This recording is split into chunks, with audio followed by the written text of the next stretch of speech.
Hello students, welcome and welcome back to Maithi classes. तो आज बहुत दिनों के बाद, लॉन्ग गैप के बाद आज हम आए हैं। जो एक्सरसाइज 12 है क्लास 10 का गणित प्रकाश का, तो वो 7 तक हमारा हो चुका है।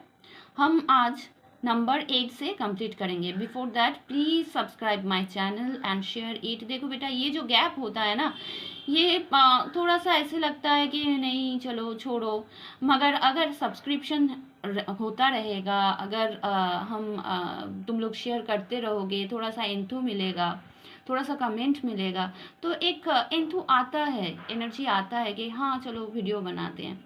अच्छा, चलो हम स्टार्ट करते हैं नंबर 8 से। तो नंबर 8 में क्या है वो हम देख लेते हैं। The length of diameter of a solid sphere of lead is 14 centimeter. If the sphere is melted, let us write by calculating how many spheres with length of 3.5 centimeter radius can be made. तो यहाँ पे है length of diameter of solid sphere 14 centimeter का solid sphere एक है, जिसको हम melt करके क्या कर रहे हैं, छोटे छोटे स्फीयर बना रहे हैं। मेल्ट कर रहे हैं मतलब उसका वॉल्यूम निकाल रहे हैं, उसी वॉल्यूम से छोटे छोटे स्फीयर बनाएंगे। ठीक है। अच्छा, तो नंबर 8 का हम देख लेते हैं। यहाँ पे नंबर 8 में क्या है, देखो, लेंथ ऑफ सॉलिड स्फीयर बोला गया है 14 centimetre. The length of diameter of solid sphere है 14 सेंटीमीटर। रेडियस हम निकाल लेंगे, क्योंकि रेडियस का ही तो हमारा फॉर्मूला है, डायमीटर से कोई फॉर्मूला है नहीं, तो रेडियस हम निकालेंगे। रेडियस क्या है, radius equal to half of the diameter. That is, अगर 14 सेंटीमीटर हमारा डायमीटर है तो रेडियस है 14/2, that is equal to 7 centimetre. तो वॉल्यूम कितना होगा, 4/3 पाई R1 क्यूब। हाँ, यहाँ पे R1 लगाया है तो R1 यहाँ पे भी देंगे, 4/3 पाई R1 क्यूब। 4/3 पाई का वैल्यू है 22/7, R1 का वैल्यू है हमारा 7, तो 7 × 7 × 7 लगाएंगे, क्योंकि R1 क्यूब है इसीलिए। और इसको मल्टीप्लाई नहीं करना है, ऐसे ही छोड़ देना है। क्यों, बाद में दिखाएंगे क्यों छोड़ना है। ठीक है, ऐसे ही छोड़ दो अभी। Then radius of the new sphere, जो छोटा स्फीयर बनाया गया है उसका रेडियस हमें बोला गया है 3.5 centimetre. This is given in your question.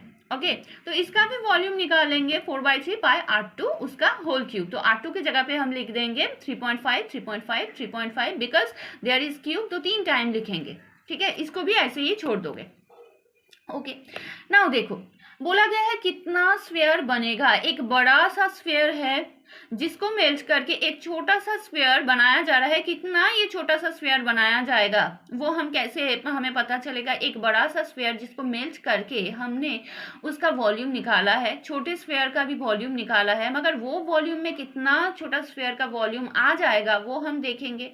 मतलब इसके अंदर कितना वो छोटा वाला आ जाएगा, वो क्या कैसे करेंगे, हम बड़े वाले को छोटे वाले से डिवाइड कर देंगे, कितना नंबर ऑफ आएगा वो हमें मिल जाएगा। तो देखो, नंबर ऑफ न्यू स्फीयर, ये बड़े वाले स्फीयर का हमारा बैठा है, देन नीचे छोटे वाले स्फीयर का भी बैठा है। ठीक है, देन देखो, इसीलिए हमने मल्टीप्लाई करके नहीं दिखाया, क्योंकि यहाँ पे तो कट करना ही है। देखो, 4/3 कट हो रहा है, 22/7 कट हो रहा है, एंड नीचे यहाँ पे क्या है, 7 × 7 × 7, और यहाँ पे है 3.5 3.5 3.5। तो 3.5 का पॉइंट हटा देंगे और 10 लगा देंगे हर एक के लिए। फिर कट करो, 7 5 द 35, 5 2 द 10, ऐसे करके हर एक को करोगे तो 2 × 2 × 2 that is equal to 8 spheres will made up in from this volume of matter of the solid sphere. ठीक है। अच्छा, देन नंबर 9 में आ जाते हैं। नंबर 9 में क्या बोला गया है देख लेते हैं। नंबर 9 में बोला गया है 3 spheres made of copper having the length 3 centimetre, 4 centimetre and 5 centimetre radii are melted. ठीक है। अच्छा, तो 3 स्फीयर अभी है, एक का रेडियस है हमारा 3 सेंटीमीटर, दूसरे का है 4 सेंटीमीटर एंड तीसरे का है 5 सेंटीमीटर। इन लोगों को मेल्ट किया गया है and large sphere is made, और एक लार्ज स्फीयर बनाया गया है। Let us right bye calculating the length of radius of the large sphere. Large sphere का रेडियस कितना होगा ये हमें पता करना है। ठीक है, तो देखो, ये 8 का उल्टा है। 8 में क्या था, लार्ज स्फीयर था और उसमें से छोटा स्फीयर हम बना रहे थे। यहाँ पे छोटा स्फीयर है और लार्ज स्फीयर बनाएंगे, तो यहाँ पर भी हम वॉल्यूम ही निकालेंगे। अब देखो, large sphere the length of radius of the large sphere is R ले लेते हैं, ठीक है। तो बड़े वाले स्फीयर का हम वॉल्यूम क्या होगा हमारा, सभी वॉल्यूम से ही है, बड़े वाले स्फीयर का वॉल्यूम है 4/3 पार क्यूब, 4/3 पाई आर क्यूब, ठीक है। तो ये बना है किस चीज से, बहुत सारे छोटे छोटे 3 छोटे छोटे स्फीयर से। 3 छोटे छोटे स्फीयर का वॉल्यूम क्या है, देखो पहले वाले का है 4/3 pi R cube, that is R equal to 3 वहां पे दिया गया है तो 3 क्यूब, दूसरे का 4 है तो 4 क्यूब, यहाँ पे 5 है तो 5 क्यूब, ठीक है।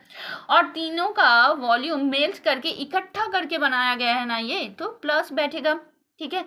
तो 4/3 पाई कॉमन ले लो, अंदर बैठ जाएगा हमारा 3 क्यूब, 4 क्यूब एंड 5 क्यूब। हाँ, 4/3 पाई कट कर दो, यहाँ पे r cube equal to 3 cube मतलब कितना है 27, 4 क्यूब मतलब कितना है 64, 5 क्यूब मतलब कितना है 125, ऐड कर दो 216 है।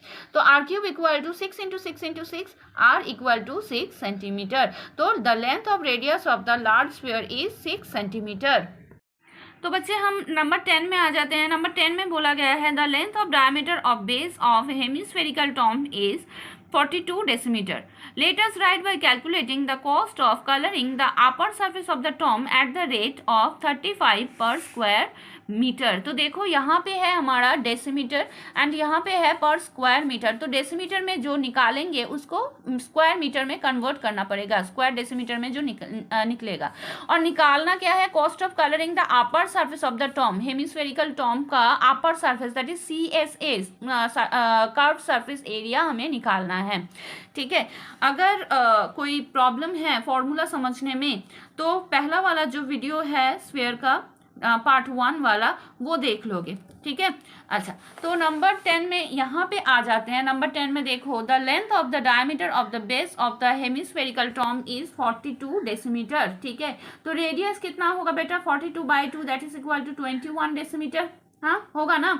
अब curve surface area of the hemispherical tomb, hemispherical का कर्व सरफेस एरिया कितना होता है 2πr², हाँ 2πr², ये फॉर्मूला है। अगर समझने में प्रॉब्लम है तो पहला वाला जो वीडियो है पार्ट 1 वाला जो वीडियो है स्फीयर का वो एक बार देख लोगे, समझ जाओगे, ठीक है। तो curve surface area of the hemispherical tomb equal to 2πr²। तो 2 है, पाई का वैल्यू है 22/7, आर का वैल्यू है 21 जो हमने निकाला है। तो मल्टीप्लाई करोगे, ये देखो कट होके 3 आ गया, तो मल्टीप्लाई करोगे इतना स्क्वायर डेसीमीटर। अच्छा, स्क्वायर डेसीमीटर मतलब क्या है बेटा, स्क्वायर डेसीमीटर मतलब डेसीमीटर का स्क्वायर है। एक डेसीमीटर को मीटर में कन्वर्ट करने के लिए एक पॉइंट इधर आएगा, दूसरे डेसीमीटर को मीटर में कन्वर्ट करने के लिए पॉइंट इधर आएगा। 2 डेसीमीटर है ना स्क्वायर डेसीमीटर में, एक को मीटर में कन्वर्ट करेंगे तो पॉइंट इधर आएगा, दूसरे को कन्वर्ट करेंगे तो इधर पॉइंट आएगा, ठीक है। तो that is equal to 27.72 square metre. अच्छा, पर स्क्वायर मीटर में हमारा खर्चा पड़ रहा है कितना 35 रुपीज करके। तो the total cost of colouring the upper surface of the Tom कितना होगा 27.72 इंटू 35, हाँ मल्टीप्लाई करना है ना। पर स्क्वायर मीटर में खर्चा पड़ रहा है 35 रुपीज, तो हमारा इतने स्क्वायर मीटर में कितना खर्चा पड़ेगा, मल्टीप्लाई करेंगे, इतना रुपीस आएगा, उसको रुपीस एंड पैसे में डिवाइड कर दो, नंबर 10 हो जाएगा। अब नंबर 11 में आते हैं बेटा। Two hollow spheres with the length of diameter 21 cm and 17.5 cm respectively are made from the sheets of the same metal. Let us calculate the ratio of the surface area of the sheets of metal required to make the two sphere. तो यहाँ पे जो गलती था, यहाँ पे volume था, वो वॉल्यूम नहीं होगा, ratio of the surface of the area. तो देखो 2 हॉलो स्फीयर है, एक का डायमीटर दिया गया है 21 सेंटीमीटर, दूसरे का दिया गया है 17.5 सेंटीमीटर। तो डायमीटर है मतलब रेडियस निकाल पाएंगे इसका आधा करके। फिर हमें रेशियो ऑफ सरफेस एरिया निकालना है, तो सरफेस एरिया दोनों का अलग से निकालेंगे, फिर उसका रेशियो करेंगे। दैट इज इक्वल टू, देखो यहाँ पे radius of first hollow sphere is R1 equal to 21/2 centimetre. तो सरफेस एरिया कितना है, सरफेस एरिया का फॉर्मूला है 4πr²। तो यहाँ पे R के जगह पे R1 है तो R1 लगाएंगे एंड R1 का वैल्यू पुट करेंगे, स्क्वायर है तो 2 बार पुट करेंगे, ठीक है, वैसे ही रख दो। Then radius of the second hollow sphere वो भी हम निकालेंगे, जो डायमीटर दिया गया है उसका आधा करके एंड उसका भी सरफेस एरिया निकालेंगे। सरफेस एरिया निकाल के वैसे ही हाल में रख देंगे, या इधर भी स्क्वायर सेंटीमीटर देना है, ठीक है। अच्छा, the ratio of the seat of the sphere, ratio निकालेंगे तो ये 4/21/2 21/2 H2 ये जो आया है, इसीलिए हमने यहाँ पे मल्टीप्लाई नहीं किया, ऊपर में मल्टीप्लाई नहीं किया, क्योंकि देखो 4/4 कट हो रहा है, नीचे का 2 ये कट हो रहा है, रह गया हमारा 21 इंटू 21 एंड each 2 17.5 इंटू 17.5, ये each 2 है मतलब नीचे बैठ जाएगा, ठीक है। ये पॉइंट हटा दो, ऊपर 10 लगा के पॉइंट हटा दो और फिर कट कर लो, आएगा 36/25, that is equal to 36:25। Number 12 के क्वेश्चन में आते हैं बेटा। उससे पहले और एक बार please subscribe my channel and share with your friends, ठीक है। तो the curved surface of a solid metallic sphere is cut in such a way that the curved surface area of the new sphere is half of that of previous one। तो यहाँ पे कुछ बोला नहीं गया है, ठीक है। एक स्फीयर है, ठीक है, जिससे एक नया वाला स्फीयर बनाया गया है, हाफ है उसका, एक नया वाली स्फीयर भी है जिसका सरफेस एरिया जो पुराने वाले स्फीयर है उसके सरफेस एरिया का हाफ है। Let us calculate the ratio of volumes of the portion cut and the remaining portion of the sphere. तो देखो यहाँ पे let the radius of the old sphere r ले लेते हैं, उधर तो कुछ दिया नहीं गया है तो कैपिटल आर ले लेते हैं, एंड न्यू वाला जो है उसका स्मॉल आर ले लेते हैं। तो न्यू वाला जो है उसका सरफेस एरिया कितना होगा, 4πr², फॉर्मूला है 4π स्मॉल आर स्क्वायर, एंड बड़े वाले जो पहले का था वो है 4π कैपिटल आर स्क्वायर। मगर ये वाला जो है इसका सरफेस एरिया उसके सरफेस एरिया का आधा है। तो यहाँ पे बोला गया है ना कि देखो यहाँ पे the new sphere is half of that of the previous one, the surface area of the new sphere is half of that of the previous one. तो इसका आधा है इसका सरफेस एरिया, ये 2 इधर मल्टीप्लाई हो जाएगा, 4π कट हो जाएगा, r² इक्वल टू 2r² आ जाएगा, r इक्वल टू √2r आ जाएगा। तो volume of the new sphere equal to 4/3πr³। हमें पता है वॉल्यूम क्या है, 4/3πr³ ही होता है। पुराने वाले का कितना होगा, 4/3 कैपिटल R³ होगा। अब volume of the portion cut off the sphere कितना है, इससे ये माइनस करेंगे। अब r का वैल्यू कितना है, √2r, पुट कर दो √2r, ठीक है, और स्मॉल r³ इधर है, √2 का मल्टीप्लाई करेंगे 3 बार तो कितना आएगा बेटा, पहले तो देखो ये r³ हम कॉमन ले लेंगे, ठीक है। √2 का 3 बार मल्टीप्लाई करेंगे तो √2 इंटू √2 इंटू √2 दैट इज 2√2 होगा, एंड ये -1 होगा, ठीक है। 2√2 आ रहा है ना, √2 इंटू √2 इंटू √2, 2 √2 के लिए एक 2 एंड एक √2 बचा हुआ है वो पास में बैठ जाएगा, तो इतना क्यूबिक सेंटीमीटर आ रहा है। Now ratio of the volume of the portion cut and the remaining portion ये वाला है एंड ये वाला है, दोनों को हम ईच 2 कर देंगे, 4/3πr³ 4/3πr³ कट हो गया और हमारा आएगा क्या, 2√2 - 1 ईच 2 1। नंबर 13 का बेटा तुम सब करोगे, अगर प्रॉब्लम होगा तो कमेंट सेक्शन में ऑब्वियसली लिखोगे, मेरे पास किया हुआ है, मगर अगर प्रॉब्लम होगा तो ही हम कराएंगे, वरना खुद से ट्राई करो, चीज़ें खुद से ट्राई करना बहुत ज़रूरी है। तो let us write by calculating how many marbles with length of 1 centimeter radius may be formed by melting a solid sphere of iron having 8 centimeter length of radius। तो एक 8 centimeter length of radius का जो sphere है उसको melt करके बनाया गया है 1 centimeter radius का बहुत सारा मार्बल, कितना सारा मार्बल वो हमें पता करना है, ठीक है। तो ये नंबर 8 के साथ सिमिलर है, ठीक है।